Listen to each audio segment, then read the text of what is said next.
Pushteti premton se nuk do ta shfrytëzojë hetimin e prokurorisë kundër kryetares aktuale të antikorrupsionit Tatjana Dimitriovska për të bllokuar punën e këtij institucioni, i cili është përgjegjës për kontrollin e punës së zyrtarëve publik. Ky paralajmërim dhe premtim vjen nga ministri për transformim digjital Stefan Andonovski, kundër të cilit KSHPK-ja aktualisht po udhëheq 4 raste.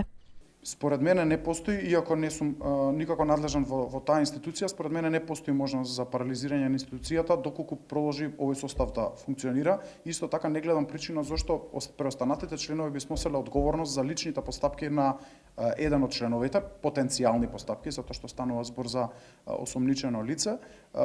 и не би сакал дополнително да се впуштам во политизација на процесот, затоа што овој состав како и минатиот состав на Државната комисија за спречување на корупцијата беше избран во собрание со поддршка на сите политички партии, вклучително и на невладени организации, во една транспарентна постапка. Andonovski pret që Dimitriovska të jap dorëheqje për shkak se sipas tij nuk është mirë që të kryej këtë funksion derisa kundër saj po udhëhiqet procedurë, duke theksuar se megjithatë duhet të bëhet kujdes edhe me prezumimin e pafajësisë. Ministri vlerëson se nuk është dëmtuar besueshmëria e antikorrupsionit. И во еден ваков пример, кога потенцијално овој член би си дал оставка, сметам дека во таква постапка ќе нема простор за омаловажување, дискредитација на потенцијални нови членови на таа комисија, така што мислам дека нивната работа со пример, со дела треба да покажат дека е кредибилна. Përndryshe, dje një pjesë e partive politike kërkuan dorëheqje nga i gjithë antikorrupsioni, duke vlerësuar se është dëmtuar besueshmëria e tyre.